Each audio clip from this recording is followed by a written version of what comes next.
Hello everyone, welcome to all of you in Exam Guru. दोस्तों, air force X and Y group का exam over हो चुका है और एग्जाम के बाद अब सभी स्टूडेंट को वेट है कि कब इसका रिजल्ट आएगा। इसके अलावा दोस्तों आपके फेज़ 2 में क्या क्या प्रोसेस होने वाले हैं और इस बार आपके फेज़ 1 के लिए एक्सपेक्टेड कट ऑफ क्या रह सकता है। तो मैंने दोस्तों जैसे जैसे एग्जाम चल रहा था उसी के साथ स्टूडेंट का पोलिंग भी करवाया था और उस पोल एनालिसिस के थ्रू 40,000 स्टूडेंट का डाटा के आधारित पर यह कट ऑफ वीडियो मैंने तैयार किया है, जिसमें मैं आपको एक्स एंड वाई ग्रुप का एक एक्सपेक्टेड कट ऑफ बताऊंगा। साथ में दोस्तों अगर आपके इतने नंबर आ रहे हैं तो आप अभी से ही अपने फेज़ 2 की तैयारी स्टार्ट कर दो। तो इस वीडियो में लास्ट तक बने रहें और साथ में दोस्तों अगर आपने अभी तक इस चैनल को सब्सक्राइब नहीं किया है तो डेली डिफेंस एग्जाम से रिलेटेड वीडियोस देखने के लिए एग्जाम गुरु को सब्सक्राइब कर बेल नोटिफिकेशन को ऑन कर लें। चलिए दोस्तों आज का वीडियो स्टार्ट करते हैं। तो इस बार का कट ऑफ देखने से पहले दोस्तों सबसे पहले हम प्रीवियस ईयर के ट्रेंड को एनालाइज करेंगे और देखेंगे कि आज से पहले के सालों में आपका कट ऑफ क्या रहा है और उन सालों में आपके पेपर का लेवल कैसा था। तो सबसे पहले दोस्तों हम बात कर लेंगे उससे पहले आपके रिजल्ट की, क्योंकि एक छोटा सा टॉपिक है तो इसे सबसे पहले मैं खत्म कर देता हूँ। आपने जब इंडियन एयरफोर्स के चीफ प्रेस कॉन्फ्रेंस कर रहे थे अग्निवीर के तहत, तो उस समय आपने देखा होगा कि आपकी पूरी टाइमलाइन रिलीज कर दी गई थी, जिसमें एयरफोर्स का एग्जाम से लेकर ज्वाइनिंग तक का डेट दिया गया था। उसी टाइमलाइन में आपने देखा होगा कि 10 अगस्त को आपके फेज़ 2 के एडमिट कार्ड आने हैं और दोस्तों फेज़ 2 का एडमिट कार्ड तभी आता है जब आपका फेज़ 1 रिलीज होता है। तो फेज़ 1 का रिजल्ट आपको 10 अगस्त को देखने को मिल जाएगा और जैसे ही आप अपने प्रोफाइल में लॉगिन करने के बाद रिजल्ट को चेक करोगे तो वहीं पर राइट हैंड साइड में आपको एडमिट कार्ड डाउनलोड करने का भी ऑप्शन दिख जाएगा। यानी कि आपका रिजल्ट 10 अगस्त को आ रहा है। इसी दिन आप सभी को यह भी पता चल जाएगा कि आपका फेज़ 2 कब और कहाँ में होने वाला है। इसके बाद दोस्तों आपका बात करते हैं कि प्रीवियस ईयर में कट ऑफ क्या रहा है। तो सबसे पहले जो लेटेस्ट एग्जाम हुआ था हाल फिलहाल में वो है आपका इनटेक 2021 का, जो कि 2020 का एग्जाम था। इसमें दोस्तों एक्स ग्रुप का कट ऑफ 43 गया था out of 70 and Y group का कट ऑफ 29.25 गया था आउट ऑफ 50। यहाँ पर दोस्तों दोनों के कट ऑफ में इतना जैसा वेरिएशन क्यों देखने को मिला है, क्योंकि एक्स ग्रुप का जो पेपर लेवल था ना पिछले साल वो काफ़ी ईजी पूछ लिया गया था और वहीं वाई ग्रुप का पेपर उसी के अकॉर्डिंग काफ़ी हाई कर दिया गया था और लेंदी कर दिया गया था। इस वजह से आप यहाँ पर देख सकते हो कि लगभग 13 से 14 नंबर का डिफरेंस है एक्स एंड वाई ग्रुप में। वैसे तो यह डिफरेंस 2 से 3 नंबर का ही होता है, लेकिन पेपर लेवल में वेरिएशन की वजह से इतना बड़ा डिफरेंस देखने को हमें मिला था। इसके बाद सेकेंड आपका 2019 का, जो कि बैच 2 2020 का है। इसमें एक्स का कट ऑफ 28 है एंड वाई ग्रुप का कट ऑफ 33 है। यहाँ पर भी दोस्तों आपके जो वाई ग्रुप के पेपर थे वो थोड़े से मॉडरेट लेवल के आए थे, लेकिन आपकी इंग्लिश एंड मैथ सेक्शन काफ़ी इजी पूछे गए थे। साथ ही में दोस्तों यहाँ पर एक्स ग्रुप का कट ऑफ इतना लो क्यों गया है, क्योंकि यहाँ पर एक्स ग्रुप का जो पेपर लेवल था ना वो काफ़ी बढ़ाया गया था 2019 के एग्जाम में।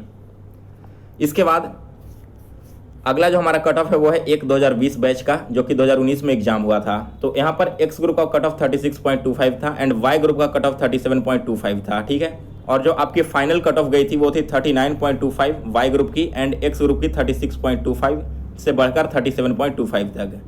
तो यहाँ पर दोस्तों आपके 2018 में या फिर 2019 में वाई ग्रुप का कट ऑफ काफ़ी हाई देखने को मिलता था। इसके पीछे का रीज़न यह था कि उस समय पेपर के लेवल काफ़ी ईजी आ रहे थे।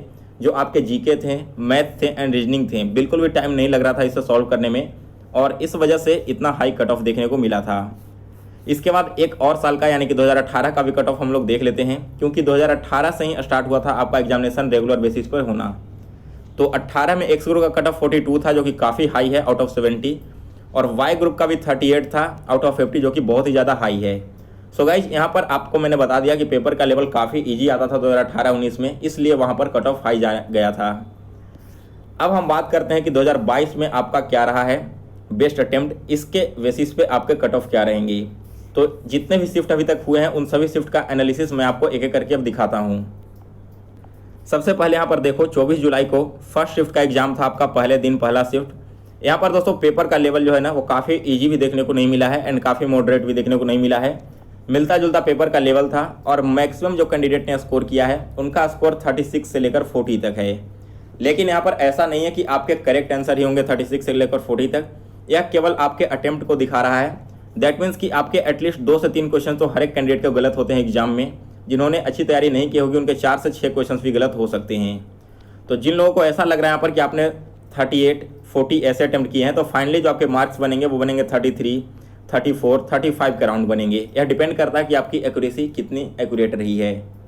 ये था आपका 24 जुलाई को पहले दिन का एनालिसिस। यहाँ पर आपने देख लिया कि 36 से 40 के बीच स्टूडेंट ने स्कोर किया है ज़्यादातर। इसके बाद 24 जुलाई को जब सेकेंड शिफ्ट का आपका एग्जाम हुआ तो यहाँ पर थोड़ा सा अटेम्प्ट हाई देखने को मिला है। दैट मीन्स कि 40 से 45 के बीच में आपके मैक्सिमम स्टूडेंट आए थे। इसके बाद अगला शिफ्ट हुआ था आपका 24 जुलाई को थर्ड शिफ्ट का, जिसमें जो मैक्सिमम कैंडिडेट है यहाँ पर 32 to 36 अटेम्प्ट किया है। इनकी संख्या 51%। और जो थर्ड शिफ्ट हुआ था 24 जुलाई का, मुझे अभी भी याद है जब मैंने उस दिन एनालिसिस करवाया था तो रागा का जो लेवल था वो काफ़ी डिफिकल्ट कर दिया गया था। खास करके उसमें जो रीजनिंग के क्वेश्चन थे वो काफ़ी टाइम कंज्यूम कर रहे थे। तो ये थे आपके 24 जुलाई को पहले तीनों शिफ्ट का एनालिसिस। इसके बाद जब अगला दिन का पेपर हुआ था यानी कि 25 जुलाई को, तो फर्स्ट डे 25 जुलाई को अटेम्प्ट थोड़े अच्छे देखने को मिले, क्योंकि मैक्सिमम कैंडिडेट यहाँ पर 40 से 45 के बीच में अटेम्प्ट कर रहे थे। वही अगर 25 जुलाई को सेकंड शिफ्ट की बात की जाए तो यहाँ पर भी आपके अटेम्प्ट अच्छे देखने को मिले थे, लेकिन बहुत सारे स्टूडेंट ऐसे भी हैं जिनका अटेम्प्ट 28 से लेकर 32 तक ही रहा है। यानी कि 25 जुलाई को सेकंड शिफ्ट में जिनके भी मैथ्स इतने अच्छे नहीं थे उनका अटेम्प्ट थोड़ा सा लो हुआ है 28 से 32 के बीच, लेकिन जिन्होंने मैथ्स की तैयारी अच्छी कर रखी थी, रीजनिंग भी पढ़ रखे थे, उनके 40-45 किसके अराउंड अटेम्प्ट हो रखे थे। फिर 25 जुलाई को थर्ड शिफ्ट की बात करूँ, मैंने खुद भी इस शिफ्ट में पेपर दिया था, तो यहाँ पर इंग्लिश का लेवल काफ़ी ईजी आया था। और अगर मैं रागा की बात करूँ तो चाहे आपके जीके हो या फिर रीजनिंग हो एंड मैथ्स हो, सारे पेपर बहुत ही आसान थे। केवल रीजनिंग में आपके जो 4 से 5 नॉन वर्बल पूछे गए थे उनका लेवल हाई किया गया था, लेकिन 4-5 क्वेश्चन से दोस्तों आपके पूरे अटेम्प्ट पर फर्क नहीं पड़ता।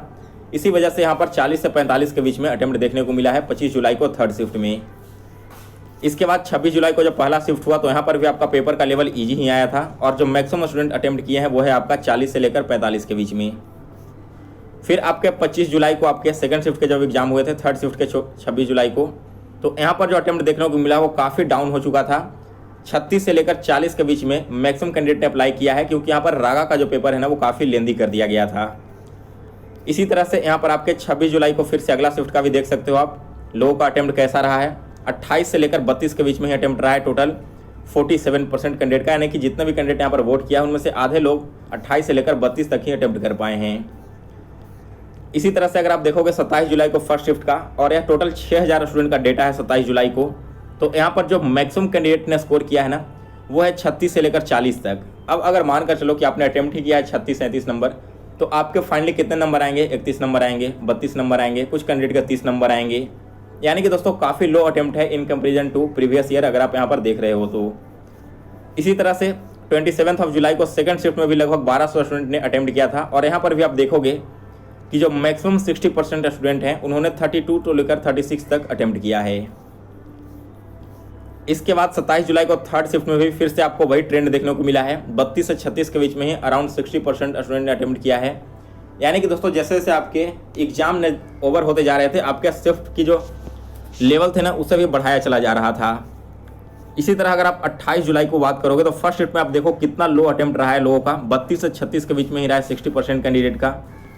इसी प्रकार से 28 जुलाई को सेकंड शिफ्ट में थोड़ा सा पेपर का लेवल आसान हुआ था, यानी कि रीजनिंग आपके इजी हुए थे, तो 40 से 45 के बीच में गया था स्कोर, और ओवरऑल 50% यहाँ पर आपके अटेम्प्ट हुए थे 40 to 45 के बीच में। उसी तरह 28 जुलाई को थर्ड शिफ्ट भी थोड़ा सा इजी लेवल का आया था, और यहाँ पर स्टूडेंट ने 40 से 45 के बीच में अटेम्प्ट किया है अपना। 29 जुलाई को फर्स्ट शिफ्ट का लेवल काफ़ी हार्ड आ गया था, 36 से 40 के बीच में ही अटेम्प्ट हुआ 51% स्टूडेंट का। इसके बाद आपका 29 जुलाई को जब सेकंड शिफ्ट हुआ दोस्तों, तो यहाँ पर बहुत ही इजी लेवल के क्वेश्चंस आए थे, और आप देख सकते हो कि 40% से ज़्यादा स्टूडेंट ने 45+ अटेम्प्ट किया, और यह लगभग 3100 स्टूडेंट का डेटा है। इसके बाद 29 जुलाई को जब थर्ड शिफ्ट का एग्जाम हुआ तो यहाँ पर भी काफ़ी इजी क्वेश्चन पूछे गए थे, और मैक्सिमम स्टूडेंट ने 45 अटेम्प्ट किया है, ठीक है, और लगभग 2200 स्टूडेंट का डाटा है यहाँ पर आपके सामने। इसके बाद 30 जुलाई को जब पहला शिफ्ट हुआ तो यहाँ पर भी दोस्तों आपके पेपर के लेवल मिलता जुलता देखने को मिला। 40 से 45 के बीच में मैक्सिमम स्टूडेंट यानी कि 55% स्टूडेंट ने अटेम्प्ट किया है। और 30 जुलाई को अगर सेकंड शिफ्ट की बात करूँ तो लगभग 4200 स्टूडेंट यहाँ पर वोट किया था, और मैक्सिमम जो आपके अटेम्प्ट रहे हैं वो है 40 to 45 के बीच में। सो गाइज यहाँ पर आपके लगभग सारे शिफ्ट के मैंने एनालिसिस दिखा दिए हैं कि कौन कौन से शिफ्ट में कितने अटेम्प्ट रहे हैं लोगों के। अब हम अगर ओवरऑल आपके पेपर लेवल की बात करें तो एक्स ग्रुप में क्या हुआ है दोस्तों इस बार चेंजिंग, कि आपके मैथ हो चाहे फिजिक्स हो, दोनों में न्यूमेरिकल्स आपको भर भर के आए हैं, और इस वजह से with in the time limit लोगों ने क्वेश्चन को नहीं सॉल्व कर पाया, या फिर बहुत सारे लोगों ने जिन लोगों ने थ्योरी कंप्लीट करके गए थे उन्हें न्यूमेरिकल्स में प्रॉब्लम हुई है। मैंने खुद एक्स ग्रुप का भी पेपर दिया था, तो वहाँ पर देखा था मैक्सिमम क्वेश्चन आपके न्यूमेरिकल से पूछे गए थे फिजिक्स में। तो एक्स ग्रुप का कट ऑफ आपका बहुत ही लो जाने वाला है in comparison to previous year. और वाई ग्रुप में दोस्तों आपके इंग्लिश के पेपर ईजी आए थे काफ़ी, जीके भी कुछ दिन आसान पूछा गया है, स्टैटिक जीके वगैरह जो थे ईजी थे। लास्ट में आपके जो करंट अफेयर्स के क्वेश्चन आए थे वो थोड़े लेंदी आने लगे थे। रीजनिंग की मैं बात करूं तो रीजनिंग में आपके नॉन वर्बल क्वेश्चन्स को छोड़कर बाकी सारे क्वेश्चंस बहुत ही आसान थे, और अगर आपने थोड़ी सी भी तैयारी की होगी तो एक भी क्वेश्चन आपसे छूटना नहीं चाहिए। मैथ में बात करूं तो मैथ में आपके एक दो क्वेश्चंस थे जो आपके कॉन्सेप्ट पर पूछे गए थे, बाकी सारे के सारे बिल्कुल ईजी थे, वन लाइनर क्वेश्चन थे। बस फर्क यहाँ पर इतना था कि कुछ क्वेश्चंस में छोटी छोटी ट्रिक लगाई हुई थी, जिसकी वजह से लोगों ने यहाँ पर गलत अटेम्प्ट कर लिया है, या फिर डेटा ऐसा दिया गया था लेंदी टाइप का कि आप उस टाइम में उसे सॉल्व नहीं कर सकते थे। तो इस वजह से दोस्तों आपके रागा में थोड़े से अटेम्प्ट इस बार कम देखने को मिला है। सो गाइस, इन सभी चीज़ों को ध्यान में रखते हुए हम अब देखते हैं कि 2022 में आपका एक्सपेक्टेड कट ऑफ क्या रह सकता है, ताकि आप अपने फेज 2 की तैयारी स्टार्ट कर सकें। तो 2022 में दोस्तों आपका एक्सपेक्टेड कट ऑफ रहेगा। सबसे पहले सेक्शनल कट ऑफ की मैं बात कर लेता हूँ। तो इंग्लिश में एज यूजुअल जैसा कि हर साल रहता है, लगभग आपको 10 number minimum sectional cut off देखने को मिलेगा 20 में से। फिजिक्स और मैथ्स में दोस्तों मैंने आपको बताया था कि इस बार लेवल थोड़ा सा अप किया गया है, इस वजह से यहाँ पर आपको जो 10 और 12 कट ऑफ जाते थे ना, यह आपको 9 के राउंड में देखने को मिल सकता है। मैथ्स में हो सकता है 9 से घटकर 8 या फिर 8.5 भी चला जाए। रागा का आपका सेक्शनल कट ऑफ वैसा ही रहेगा, 14 या 15 रहने की उम्मीद है।